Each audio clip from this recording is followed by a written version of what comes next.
I'll give you a secret, very, very big secret. Remember that thing, when you face the Qibla, your heart is meant to face Allah subhanahu wa ta'ala, because the Prophet ﷺ says, when the believer stands up in the prayer, Allah subhanahu wa ta'ala places that servant in his presence, facing Allah subhanahu wa ta'ala. This hadith is profound.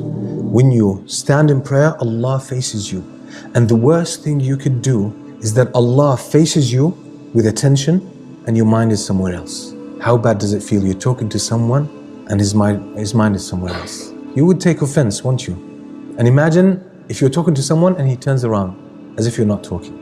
How many people do this with Allah subhanahu wa ta'ala?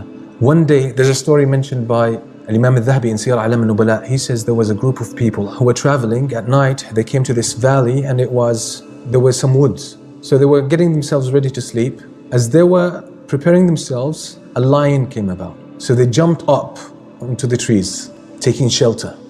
But there was one person who had already started his Qiyam al-Layl, who was praying Qiyam al-Layl. The lion came, the man did not move. He kept praying.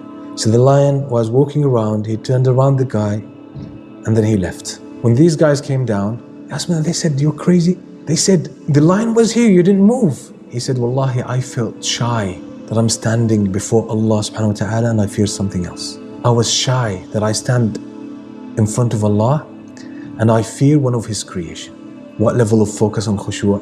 That is very high. Okay, now I'll give you the big secret, and that's what I will conclude with.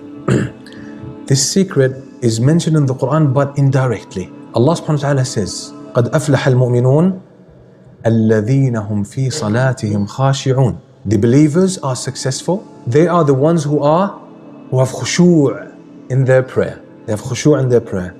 Now, some of the scholars of tafsir say, yes, this is the first description of the believers. So if you want to know, just for yourself, if this person has iman or not, look at his prayer. If he has khushu', that's a good sign. If he doesn't have khushu', okay, that's not a good sign. The important point here is that the reason for their khushu' is iman. So why did Allah say these believers are successful? They are the ones who have khushu' in salah. The scholars of tafsir say that means, okay, iman is the essence, and these are the signs of iman.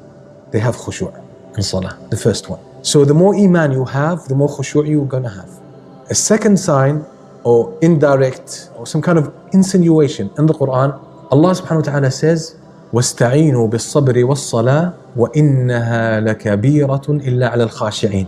It is, the prayer, very difficult. It's a burdensome duty on people, except for the khashi'een. Only the khashi'een find it easy to perform. Then Allah describes the khashi'een. That's the secret of khushu'. What is their description? They have faith and conviction that they will return to Allah and meet Allah. That's it. That's the secret of khushu'. If you truly believe that you will meet Allah on the day of judgment, and that's your ultimate destiny, that's the most important point in your future. The moment you meet Allah subhanahu wa ta'ala on that day, the more belief you have about this, the more khushu' you will have in salah.